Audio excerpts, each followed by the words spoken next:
Hello my dear friend and student, मैं प्रदीप कुमार निरंजन स्वागत करता हूं mechanical engineering solution by Pradeep Niranjan. In this video we will discuss the very important multiple choice question of RAC. It is the subject of the mechanical third year, which is the helpful for the upcoming AKTU exam as well as the all the competitive exam. First part में हम लोगों ने discuss किया था unit 1 के कुछ 15 question. अब इसमें सेकंड पार्ट में हम लोग मॉक टेस्ट 2 के माध्यम से बाकी जो बचे हुए क्वेश्चन हैं इस यूनिट के, इसमें कोई भी आपकी सिलेबस से आप चेक करेंगे तो कोई भी कुछ टॉपिक आपका छोड़ा नहीं गया है। जो भी पॉसिबिलिटी होगी क्वेश्चन बनने की वो सारे इसमें कवर किया है। Let's move on the slide. First question is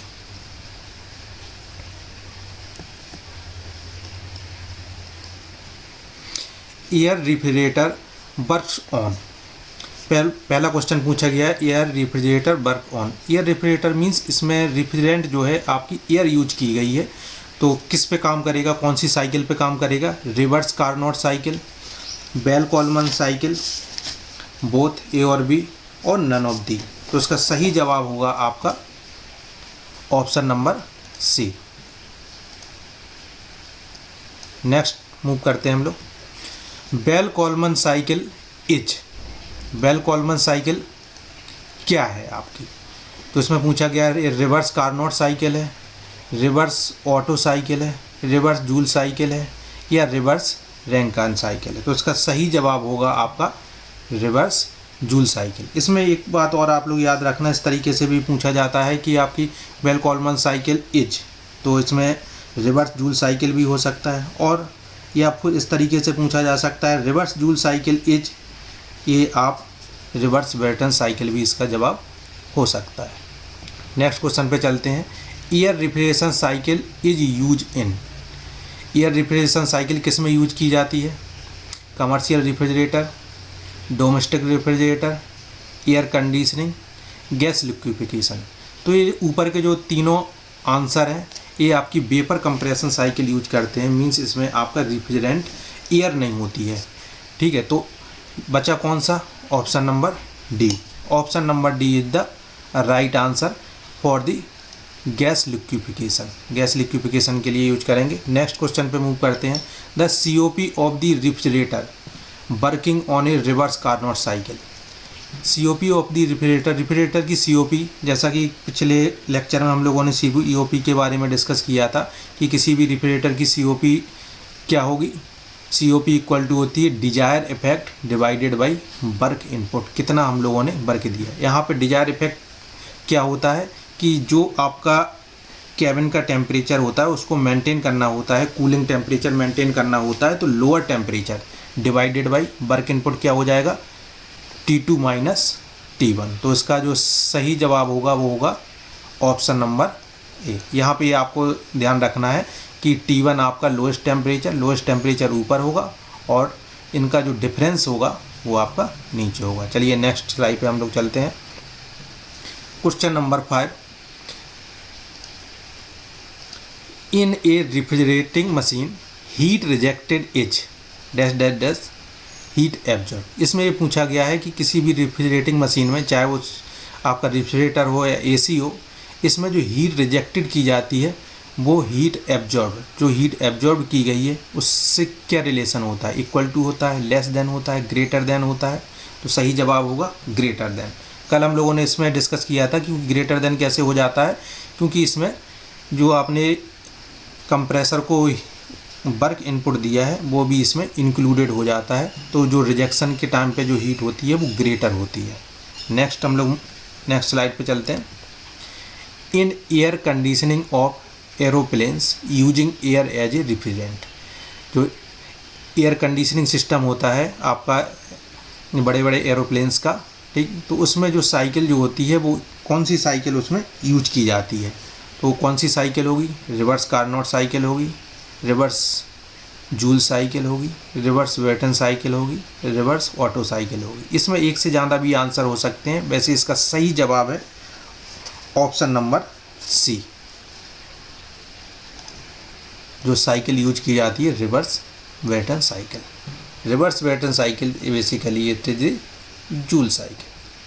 Next, a Bell-Coleman refrigeration working on the dense air system as compared to open air system for the same range of the temperature result in dash power पर ton of the refrigeration. इसमें पूछा गया है दो प्रकार की cycle generally use करते हैं, एक आपकी ओपन होती है और दूसरी आपकी क्लोज साइकिल होती है। तो क्लोज साइकिल को ही यहाँ पे डेंस एयर सिस्टम बोला गया है, डेंस एयर इनके सिस्टम के बारे में इनकी बात की गई है। तो इसमें ये पूछा गया है किस साइकिल में आपके पावर कंजम्पशन ज़्यादा होगी पर टन के लिए। तो जो आपकी ओपन एयर सिस्टम होता है इसमें रेफ्रिजरेंट को वापस एटमॉस्फेयर में छोड़ दिया जाता है। रेफ्रिजरेंट क्या होती है, एयर होती है। तो इस कंडीशन में आपको हर बार नई एयर पे वर्क करना होता है, इसलिए पावर इनपुट वहाँ पे ज़्यादा होती है। लेकिन क्लोज सिस्टम या डेंस एयर सिस्टम में क्या होता है, वही एयर आपकी सर्कुलेट करती रहती है, उसी को बार बार कंडीशन इनकल किया जाता है। तो पावर इनपुट क्या होगी आपकी लोअर होगी। तो सही जवाब क्या होगा आपका ऑप्शन नंबर बी। नेक्स्ट चलते हैं। In aircraft air refrigeration cycle is use because, aircraft में एयर रेफ्रिजरेशन साइकिल यूज की जाती है। क्यों यूज की जाती है, वेपर कंप्रेशन क्यों यूज नहीं करते हैं, तो यही पूछा गया है। क्या रीजन है, low weight per ton of the refrigeration, high heat transfer rate, low temperature at high altitude और हायर कोफिशिएंट ऑफ परफॉर्मेंस। तो इसका सही जवाब होगा एरोप्लेन में बेसिकली इस तरीके का रेफ्रिजरेशन सिस्टम बनाया जाता है जिससे कि उसका वेट जो हो कम से कम हो। तो यहाँ पे सही जवाब होगा low weight per ton of the refrigeration. Next, in an ordinary passenger aircraft, जो आपके ऑर्डिनरी पैसेंजर एयरक्राफ्ट होते हैं जिनमें हम लोग यात्रा करते हैं, requires a cooling system of the capacity. कितने कैपेसिटी के कूलिंग सिस्टम की रिक्वायरमेंट होती है, तो इसका सही जवाब है आपका 8 टन की रिक्वायरमेंट होती है। Next, a simple air cooling system is the good for flight speed. कौन सी फ्लाइट स्पीड के लिए, मीन्स जो आपका एयर कूलिंग सिस्टम यूज किया जा रहा है तो किस टाइप के एरोप्लेन में यूज किया जाएगा।